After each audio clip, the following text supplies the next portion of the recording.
예, 구로울의 윤건영입니다. 저는 예보 방식과 관련해서 청장님하고 좀 토론을 해보겠습니다. PPT 자료를 보시면서 이야기하시면 되는데요.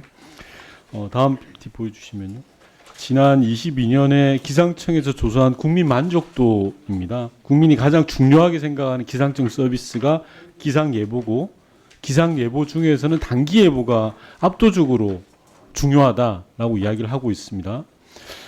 다음 보시면 그럼 기상청의 단기예보란 뭐냐를 보면 예보 지역을 5km씩 간격으로 나눠가지고 전국을 3,500개로 쪼개서 예보하는 거고요. 시간은 1시간 단위로 4일치를 예보하는 게 단기예보. 참 뭐 너무 잘 아실 텐데요.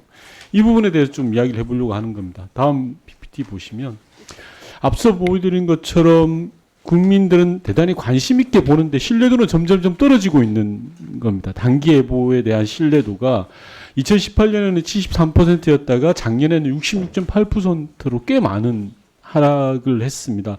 왜 이런지를 오늘 살펴보고 청장님과 토론을 해보려고 하는 겁니다. 다음 PPT 봐주십시오. 제가 유사 사례들을 한번 찾아봤습니다. 근데 가까운 일본 같은 경우에는 단기예보를 우선 시간대별로 하지 않고 날짜 단위로 하는 거 잘 알고 계시죠, 청장님? 그죠? 그리고 지역도 최소한 현 단위로 합니다. 저희 같이 읍면동으로 나눠서 하지 않고 있습니다. 알고 계시죠?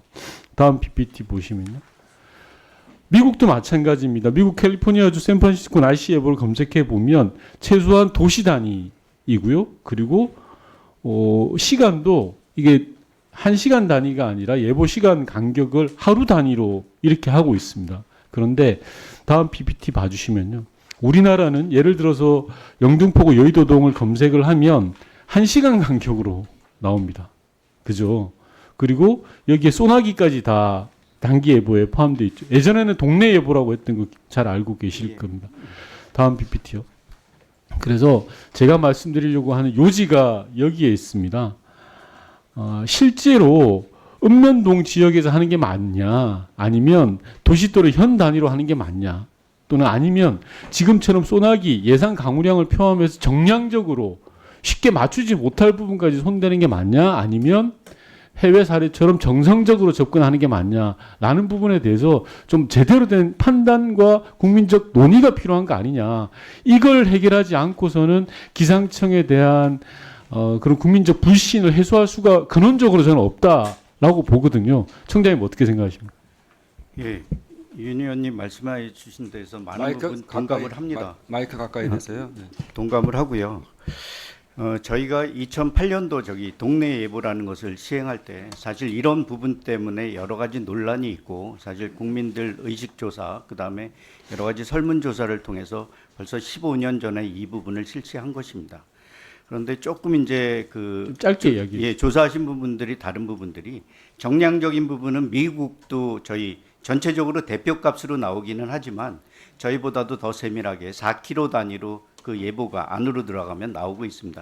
저희가 디지털 예보라는 미국 예보를 흉내낸 거기 때문에 그렇습니다. 그렇지만 이 부분은 저희가 생각하기에는 윤 의원님 말씀도 맞고, 국민들이 조금 더 상세하게 하는 정보를 더 원하는 부분도 맞고 하기 때문에 일단 저희 생각은 지금 있는 자료에서 조금 더 소통이나 이런 불확실성에 대한 정보를 더 주되, 지금 있는 거에서 다시 나중에 답변 충분히 하실 수 있으면 좋겠는데, 마지막 페이지 보시면 저는 선택의 영역인 것 같아요. 방금 청장님 말씀처럼 어느 쪽이 옳다라고 단언할 수는 없습니다만, 두 마리 토끼를 잡으려고 하다가는 기상청에 대한 국민적 불신만 가중되는 상황으로 점점 오지 않을까라는 판단이 들어서 이 부분에 대해서 기상청이 열어놓고 판단하셔야 된다라는 걸 말씀드리고 싶고요. 혹시 부족한 거 있으면 나중에 답변하시면 됩니다. 두 번째로 우리 기상청에서 몽골에 ODA 하고 계시죠? 네, 그렇습니다. 혹시 청장님은 ODA 사업의 경제적 동기에 대해서 잘 알고 계시죠?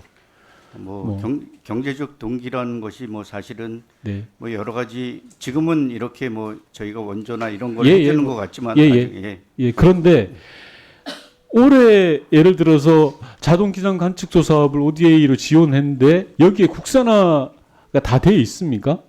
아닙니다. 저희 장비 자체가 국산화율이 기상 장비 자체가 굉장히 낮습니다. 맞습니다. 대충 보니까 30%가 외산을 수입을 해서 ODA를 주고 있습니다. 그런데 문제는 내년도에 있을 고층 기상 관측 장비는 사실상 전액 프랑스에서 수입을 해서 1분 더 드리세요. 제가 드리는 말씀의 요지는 여기에 있습니다. ODA라는 우리 국가적으로 주요한 사업들을 몽골로 하는 건 좋고 거기에 대해서 중요한 요인 중에 하나인 경제적 동기를 놓쳐서는 안 됩니다.